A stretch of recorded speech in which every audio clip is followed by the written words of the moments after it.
بسم اللہ الرحمن الرحیم۔ السلام علیکم، میں عبدالستار، آپ الگ نیوز دیکھ رہے ہیں۔ افغان شہریوں کی جانب سے ہراسانی کا ایک انتہائی قابل مذمت واقعہ سامنے آیا ہے، اور یہ واقعہ یوم آزادی کے موقع پر اسلام آباد میں مبینہ طور پر پیش آیا ہے۔ اور اس واقعے کی تفصیلات کیا ہیں، اقرار الحسن صاحب نے اس واقعے کے بارے میں کیا لکھا ہے؟ انہوں نے تو عائشہ اکرام کو ہی ابھی تک تھاما، یعنی اس واقعے کو ہی بنیاد بنایا ہوا ہے۔ اس پر بات کریں گے، لیکن اس سے پہلے آپ سے درخواست ہے چینل کو سبسکرائب کریں، سبسکرائب کرنے کے ساتھ ساتھ گھنٹی ضرور بجا دیجیے گا۔ تو ہمارے سامنے یوم آزادی جب آتا ہے تو ہم بڑی بے صبر قوم ہیں، اور جس انداز سے ہم سیلیبریٹ کرتے ہیں چیزوں کو، یعنی ایک رجحان جو کہ گزشتہ 4-5 سالوں سے پروان چڑھا ہے، پھلا پھولا ہے، اور یہ منفی رجحان ہے کہ ہم ایک دوسرے کو تپانے کے لیے، تنگ کرنے کے لیے باجا بجانے پر آ گئے، اور یعنی اب تو ہم نے اس کو ایک ٹرینڈ بنا لیا، ایک فیشن بنا لیا ہے، اور لوگ دیکھتے ہی نہیں ہیں کہ بھائی یوم آزادی کو کیسے سیلیبریٹ کیا جاتا ہے۔ ایک ہوتی ہے سیلیبریشن، اور دوسرا اذیت۔ ہم سیلیبریٹ کر رہے ہیں یا دوسروں کو اذیت دے رہے ہیں، یا خود اس سے انجوائے کر رہے ہیں؟ یہ کیسی انجوائمنٹ ہے جب آپ کو بڑا لطف آ رہا ہے، چین آ رہا ہے، مزہ آ رہا ہے، سرور آ رہا ہے، لیکن اسی وقت آپ دیکھیں کہ ایسا لگتا ہے کہ کوئی 8-10 باجے بجانے والے آ گئے، کوئی پورا بینڈ آ گیا، اور اس کے بعد پھر جو ہوتا ہے وہ سب کے سامنے۔ ہماری قوم بڑی ہی بد مزہ، اور کیا کہا جائے اس قوم کو کہ غیر منظم قوم ہے، ہم جیسے سیلیبریٹ کرتے ہیں۔ اس کے علاوہ پھر جو خواتین کے ساتھ واقعات پیش آتے ہیں، اور ان ایونٹس کے موقع پر جب ظاہر پاکستان کے قومی دن ہے نا، کہ یوم آزادی ہوا، اس کے علاوہ یوم پاکستان ہوا، اور بہت سارے دن، یوم دفاع ہوا ایون، جو کہ 6 ستمبر کو آ رہا ہے، تو ہم سیلیبریٹ کرنے کے معاملے میں کہیں مہذب قوموں سے کہیں پیچھے ہیں، لیکن ہمیں ابھی تک اس کا احساس بھی نہیں ہے۔ تو ایک واقعہ جو کہ پیش آیا مبینہ طور پر، دیکھیں اس وقت جو تفصیلات ہیں، یا پھر جو محل وقوع سے سمجھ بوجھ رکھنے والے کچھ صحافی ہیں جنہوں نے خبر کو اکٹھا کیا، اور اس کے بعد یہ بتایا کہ یہ واقعہ پیش آیا ہے اسلام آباد میں، اور اسلام آباد میں یہ واقعہ غیر ملکی شہریوں کی جانب سے پاکستانی شہریوں کو، اور خاص طور پر ایک لڑکی کو ہراساں کیے جانے کا معاملہ ہے۔ تو یہ کیسے پیش آیا، کب پیش آیا، میں اس کی تمام تر جو ڈیٹیلز ہیں وہ آپ کے سامنے رکھوں گا۔ اور ظاہر ہے یہ واقعہ پیش آ جانا، اور اس موقع پر جو اسلام آباد پولیس ہے وہ ہمیں اکثر تو یہی کرتے نظر آتی ہے نا کہ مختلف ویژولز یا فوٹیجز سوشل میڈیا پر ڈال کر یہ پوچھتی ہوئی نظر آتی ہے کہ بتائیں ذرا کہ کس کی غلطی ہے۔ اور ٹریفک کی جو فوٹیجز ہوتی ہیں جس میں کہیں سے کار گزر رہی ہوتی ہے، کہیں بائک، اور اگر ان کے بیچ میں تصادم ہو جاتا ہے تو پوچھا جاتا ہے بتائیں غلطی کس کی ہے۔ تو جب آپ یہ تک کر سکتے ہیں، اتنا وقت آپ کے لیے ہے، تو جب اس ملک کے وفاقی دارالحکومت اسلام آباد کی پولیس سے یہ سوال کیے جانے لگے کہ یہ کیا ہو رہا ہے اسلام آباد میں، جب ہجوم کی جانب سے، ایک جتھے کی جانب سے پاکستانی شہریوں کو، یا کوئی بھی ہو، دیکھیں یہاں کوئی ایکسیپشن نہیں ہے، جب معاملہ کسی کو تنگ کرنے کا ہو، معاملہ کسی کو ہراساں کرنے کا ہو، یا معاملہ کسی پر تشدد کرنے کا ہو، یہ کوئی ایکسیپشن نہیں ہے کہ وہ کس ملک سے، یا پھر کس ملک کے شہری کے ساتھ یہ کر رہا ہے، کس ملک کا وہ شہری ہے، کیا پاکستانی وہ یہ کر رہا ہے، کیا غیر ملکی یہ کر رہا ہے۔ تو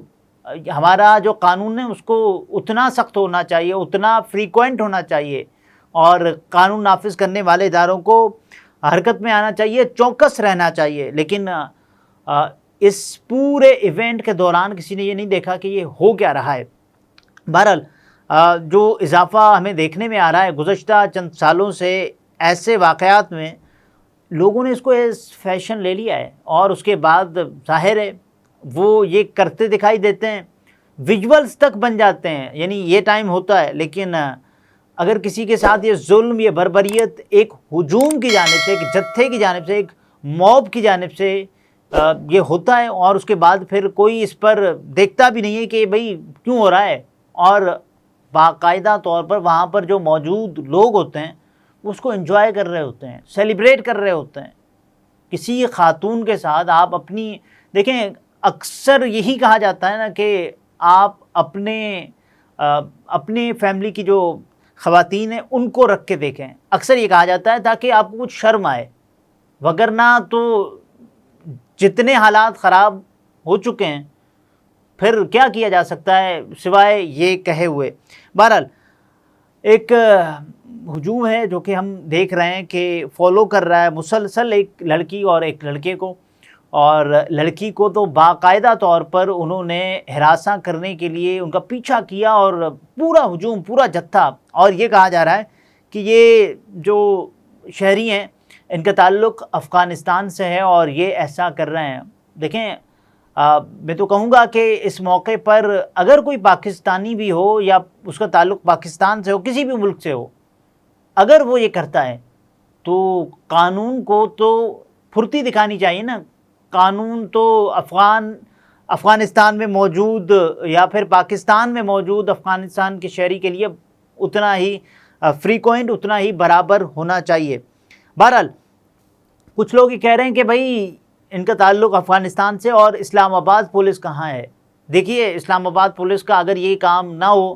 کہ وہ پی ٹی آئی کے جلسوں میں کرسیاں اٹھائے، اسلام آباد پولیس کا اگر یہ کام نہ ہو کہ وہ گراؤنڈ میں پانی چھوڑ دے، اسلام آباد پولیس کا یہ کام نہ ہو کہ وہ پاکستان تحریک انصاف کے لوگوں کے پیچھے پڑی ہو، اسلام آباد پولیس کا اگر یہ کام نہ ہو کہ وہ حکومت کی پالیسیز کو نافذ کرنے کے لیے کسی کو 3 MPO، کسی کو فلاں MPO میں بند کر دے،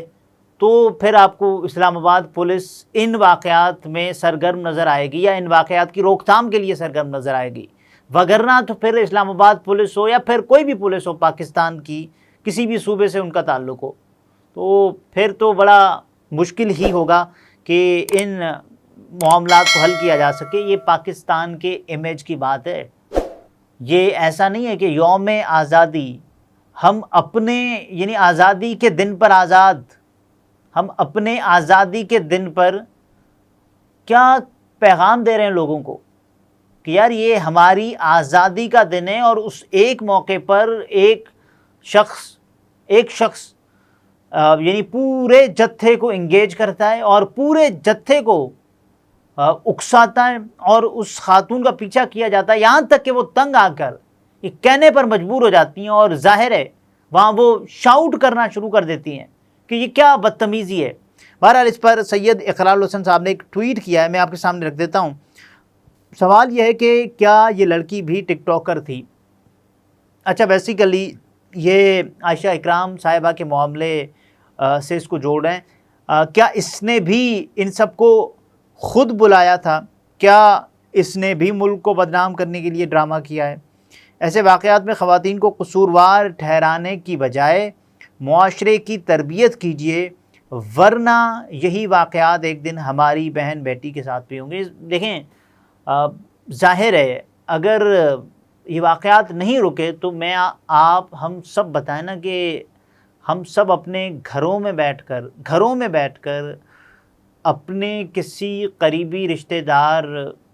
کی بیٹی بہن یا اپنی بیٹی بہن کے لیے کتنے فکر مند ہوتے ہیں جب ایسے واقعات دیکھتے ہیں۔ تو ظاہر ہونا بھی چاہیے ایک خاندانی شخص کو یہ تمام تر چیزیں دیکھ کے فکر مند بھی ہونا چاہیے، اور اس کے علاوہ اس کی پروٹیکشن بھی کرنی چاہیے۔ تو یہ تمام تر چیزیں ہیں۔ بہرحال سید اقرار الحسن صاحب نے تو یہ لکھا بھی ہے، اور وہ بیسیکلی اس کو عائشہ اکرام سے جوڑ رہے ہیں، لیکن عائشہ اکرام کا معاملہ اس سے کافی الگ تھا۔ انہوں نے پلانٹیڈ لوگ بلائے ہوئے تھے، اور پلانٹیڈ لوگوں نے وہی کیا جو مبینہ طور پر عائشہ اکرام نے ان کو کہا تھا۔ اور ابھی جب یہ کیس ختم ہوا تو آپ دیکھیں کہ عائشہ اکرام نے کہا کہ میں تو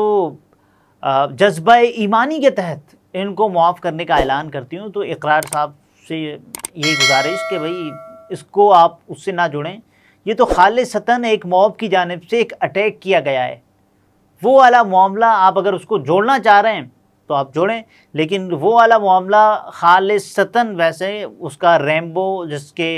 انکشافات آپ نے دیکھے، اس کے بعد سید اقرار الحسن صاحب نے خود معافی مانگی تھی، یہ بھی ان کو یاد رہنا چاہیے، کیونکہ اگر یہ نیریٹو سوٹ کرتا ہے یا پاپولر ہے تو میں بولنا شروع کر دوں اور لوگ اس پہ کہنا شروع کر دیں کہ اقرار صاحب اب ٹھیک کر رہے ہیں، لیکن یہ نہیں ہے، آپ اس کو ملا نہیں سکتے۔ ہاں یہ ضرور کہہ سکتے ہیں کہ بھائی دیکھیں جو کچھ ہو رہا ہے وہ سراسر ناقابل قبول ہے، اور کوئی بھی یعنی کسی بھی خاتون کے ساتھ یہ نہیں ہونا چاہیے، کسی بھی خاتون کے ساتھ، ناٹ ایون میل، کسی بھی مرد کے ساتھ بھی اگر کوئی یہ کرتا ہے نا جنسی ہراسانی یا کسی بھی عمر کے شخص کے ساتھ، تو ظاہر ہے وہ اتنا ہی ناقابل قبول ہوگا۔ بہرحال یہ اپڈیٹس ہیں، اگلے ویلاگ میں پھر ملاقات ہوتی ہے، اپنا بہت سارا خیال رکھیے، اجازت دیجیے، اللہ حافظ۔